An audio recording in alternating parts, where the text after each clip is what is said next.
friends, welcome back. If you're new here, hi, my name's Kimberly. I'm the owner and founder of Drip from the Crypt products, where we specialize mainly in Halloween, horror, and spooky themed candles and apothecary. On this channel, I also like to record and just detail my process through the journey of being a small business owner.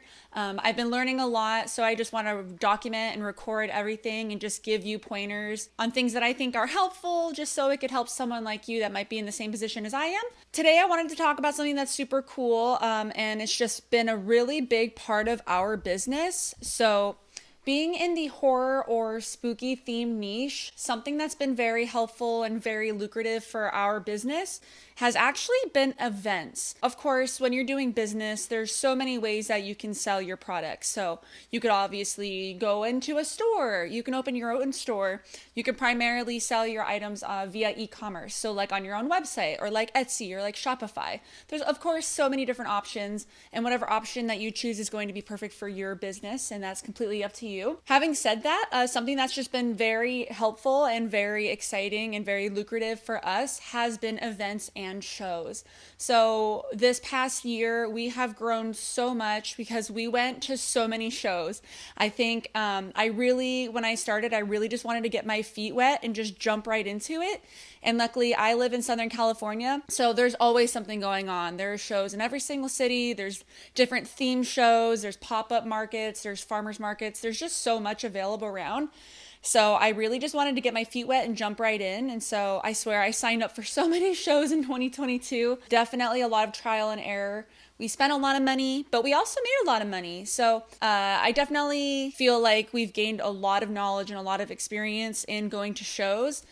We've definitely been leveling up every single time we go to one. So I definitely wanted to dedicate an entire video to different events, different shows that you can attend as a business owner, just so you can try and expand and pick and choose and see what works best for your business. I am going to be honest with you, and I will share the different totals that we have made and spent at these different types of events, just so you can see how, depending on the niche and the type of event, and say like how large the event is, so you can see that it really does make a difference. Not every single event is the same.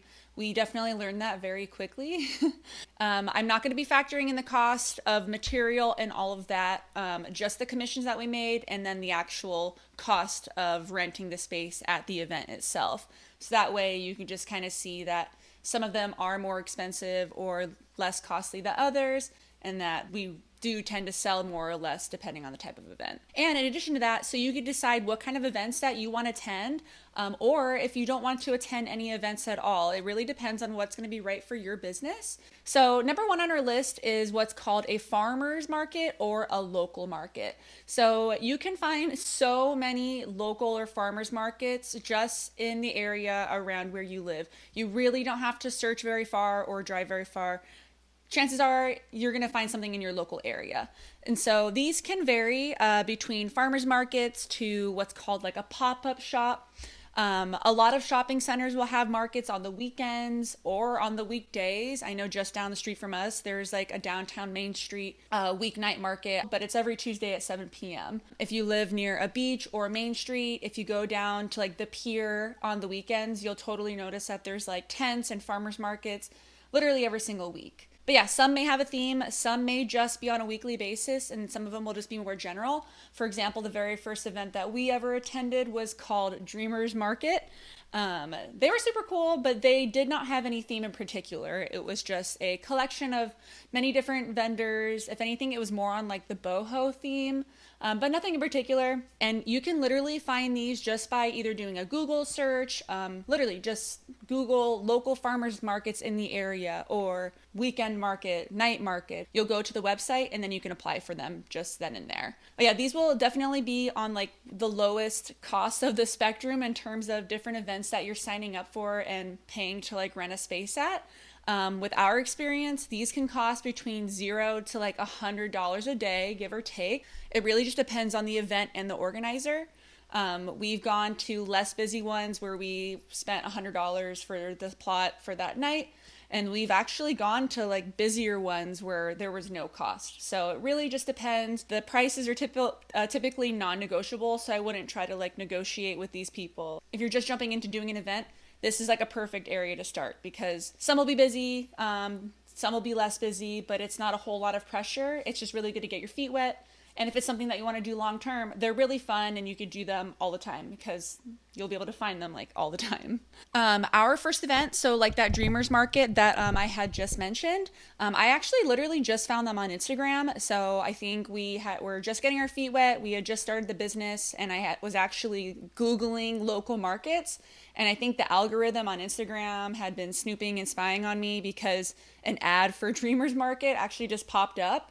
And I think it was one of their first events. I think we did go to their first one, actually, if I remember correctly. We came from humble beginnings, we say. And to be honest, we were really surprised that we did sell as many candles as we did because that was not like a themed or like a niche market. And as I mentioned before, we are like the horror Halloween theme.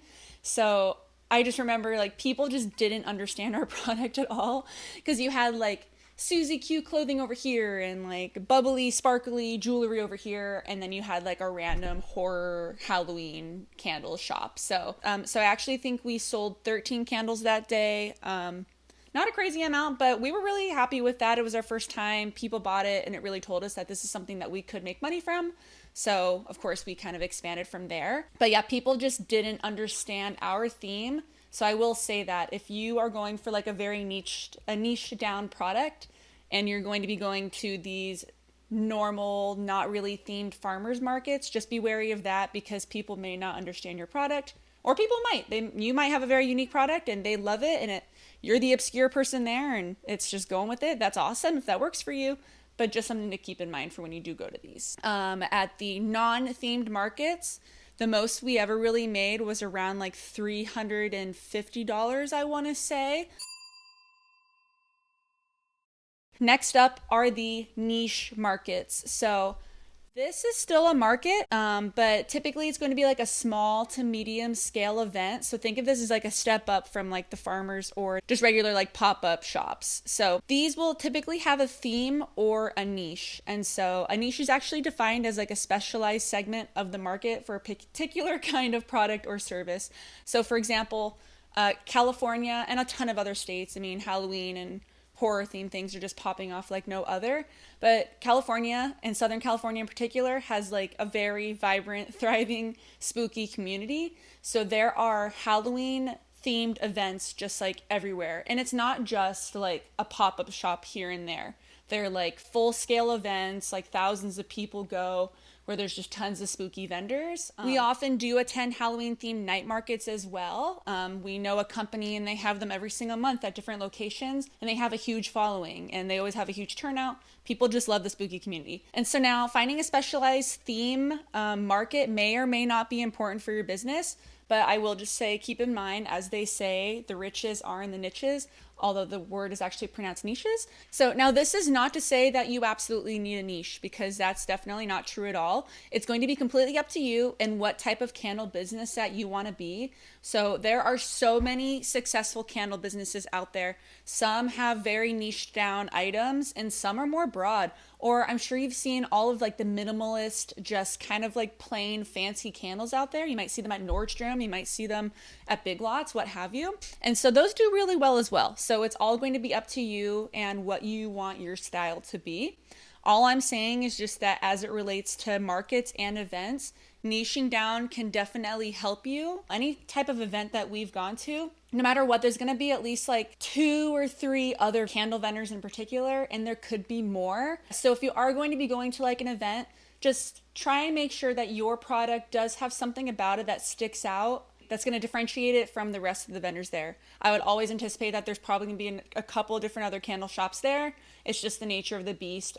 There are so many candle companies out there. The market's very saturated, but what is going to set you apart is either your niche or your style or the experience that you're offering. And so yeah, keep in mind that a good salesman doesn't just sell a product, hence like a good smelling candle, but a good salesman and a good business is selling an experience. So what kind of experience is your product giving to people? In the end, that is what's going to draw these people in and they're going to pay a higher premium versus just a good smelling product. Of course, the product should smell good, it should perform well, but what is really going to draw them in is that experience that you're selling and what the people are resonating with. So having said that, finding your niche in your candle line can be very helpful because this will allow you to find a target market that will identify with and actually enjoy your product. So, and that's where these niche markets can really help you, because those people that identify with that niche, love that niche, and actually seek out that niche are going to come to you. Like, they're actually already going to be at that market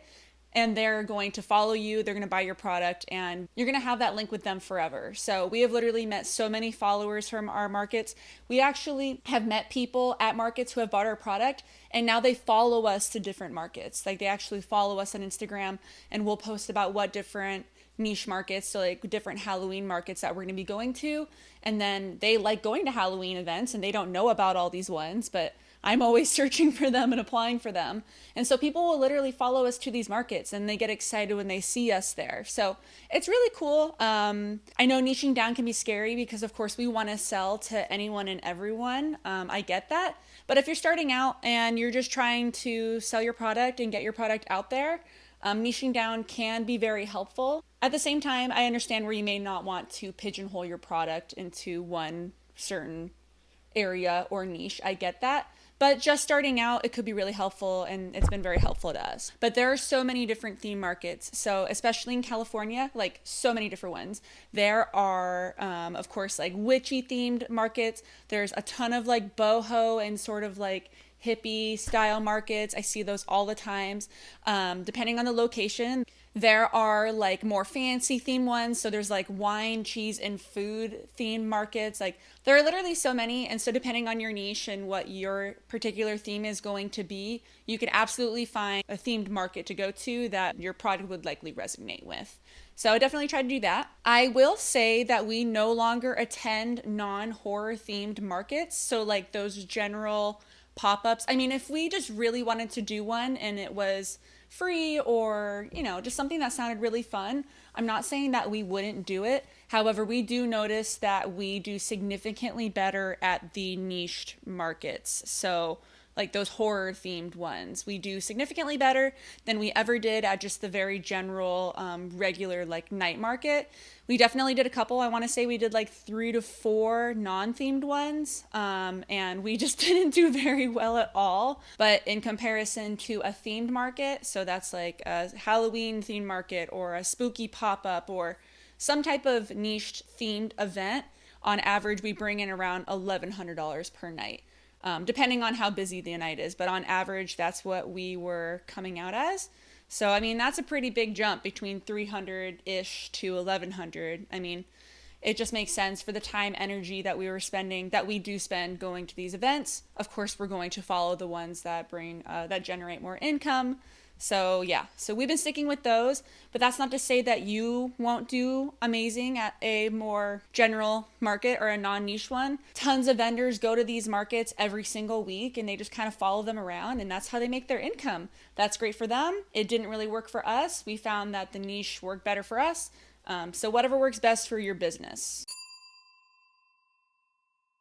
Next up is conventions and expos.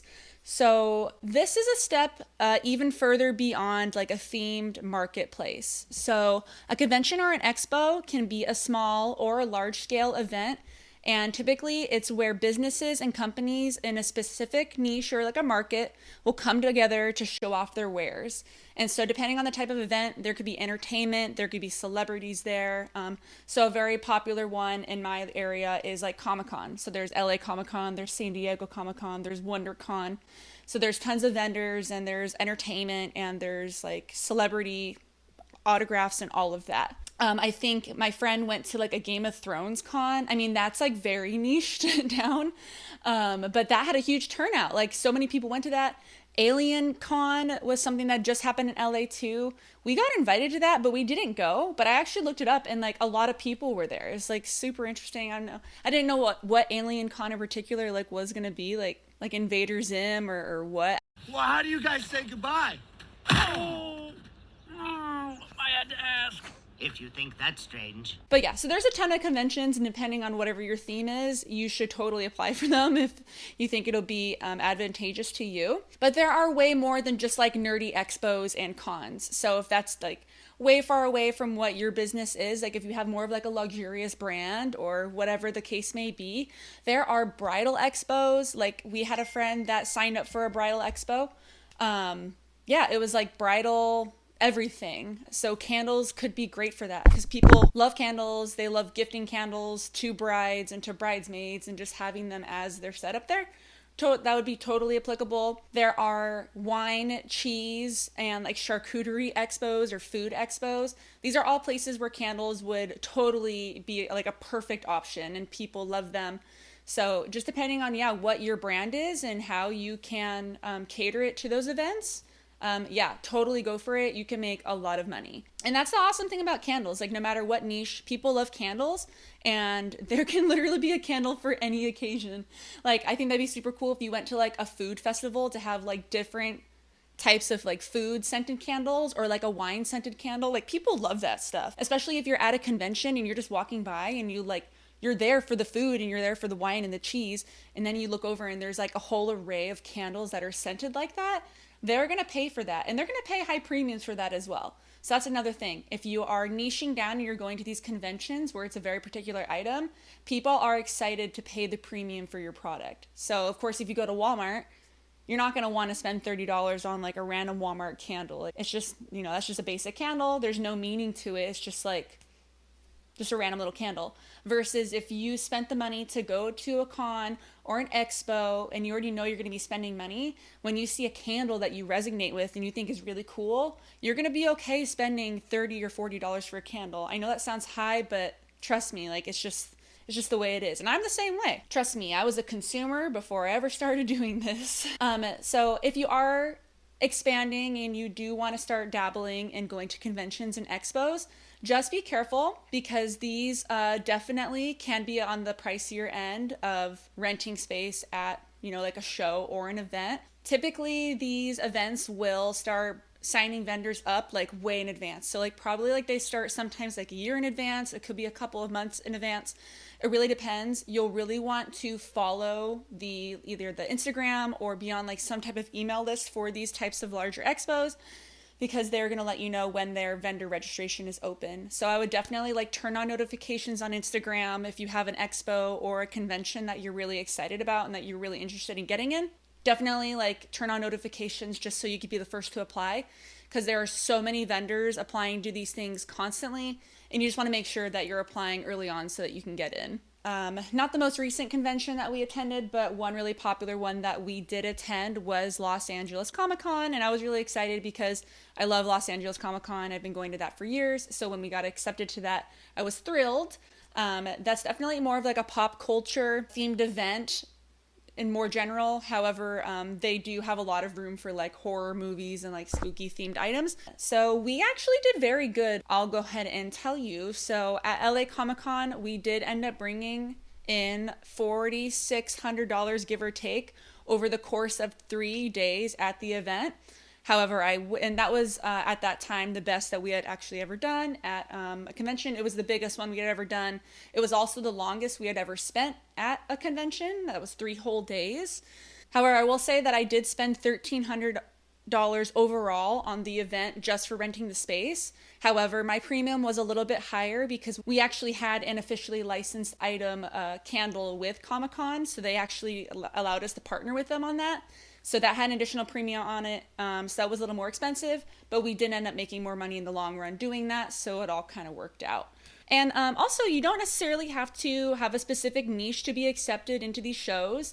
I remember walking around and there were like more average candle vendors. There were like some soap vendors. They weren't necessarily like spooky or pop culture themed. And so, yeah, like if you have a business and you want to try out going to one of these conventions, I say go for it. I mean, it's definitely a good experience. I will just say, keep in mind that if your niche, whatever it may be, doesn't match the overall theme of what the convention or the expo is, you do run the risk of people not digging your product and it just not being a hot weekend for you overall. It really just depends on the crowd and it really depends on the type of event you're at. So just keep that in mind as well.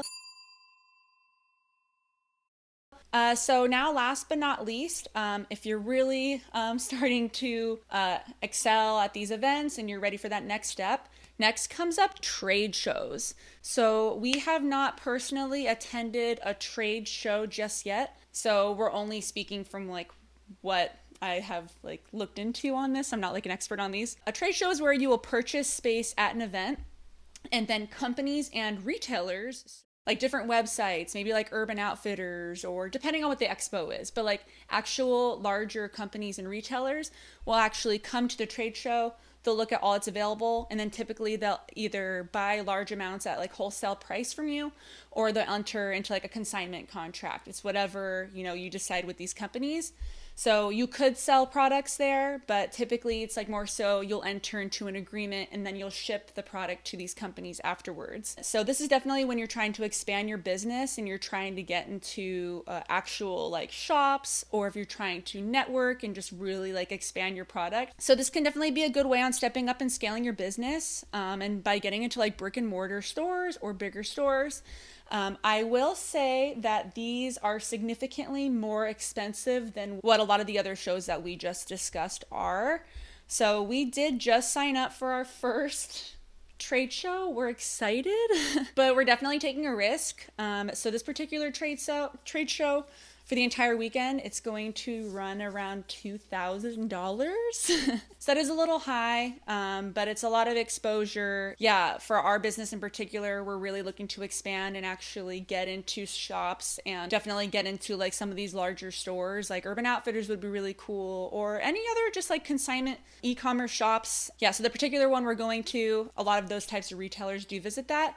So that's definitely a large goal of ours. So we're just kind of going for it, and we're going to be attending. So after we go to that one, I'll definitely post a video on that. So of course, this trade shows can be a good way of stepping up your business and scaling and getting into different types of stores, getting noticed. But don't rush into this, of course, if your business isn't ready. This is definitely like a larger step. It's more pricey and you're not even guaranteed anything. So of course, like go at your own pace and yeah, do what fits your business well and kind of matches what your goals are, and the rest will follow. Final thoughts. So depending on what you want your business model to be, events can be super helpful in getting your name out there, getting your feet wet. And honestly, for us in particular, they proved to be just like an awesome crash course of just learning the business and getting your product out there and just, you know, going through things of trial and error. I feel like we literally learned so much just through 1 year of doing this. And I do credit a lot of that to events, because you get out there, you see what other vendors are doing, you see like different ideas and what you do want yours to look like and what you don't want. And I think you learn that a lot quicker by going to these types of events versus just being in your studio or your home office and just selling via e-commerce. But that's just me, and my experience isn't going to be the same as everyone's. Some people may never go to a pop-up or an event and they'll do great via e-commerce and online sales, and that's fine. But for us in particular, going to these events has been super helpful. We've networked a lot, we've met a lot of friends, and yeah, things are moving along for us. So yeah, definitely consider it, but don't feel like it's something that you have to do. It's just something that's worked for us, and that's why I wanted to come on here and just kind of explain our experience and what we've learned and things that I'm seeing firsthand. That's about it, folks. Thank you so much for joining again today. We're going to be posting videos quite more frequently. Expect like 2 to 3 videos every single week from us, just for the time of being. I mean, at least like right now. We're going to be posting a lot more. If you liked the video, please be sure to like and please subscribe to the channel. It really helps. If you ever have any questions or comments, or you want me to go ahead and cover any topics, feel free to drop them in the comment section below. Our email is also linked on there if you have any questions in particular. And then you could also find our Instagram and our Etsy shop linked to the little links below. Well, thank you so much, guys. Thank you so much again, guys. This was Kimberly from Well, thanks again so much, guys. This was Kimberly from Drip from the Crypt, and we will see you in the next video. Bye-bye.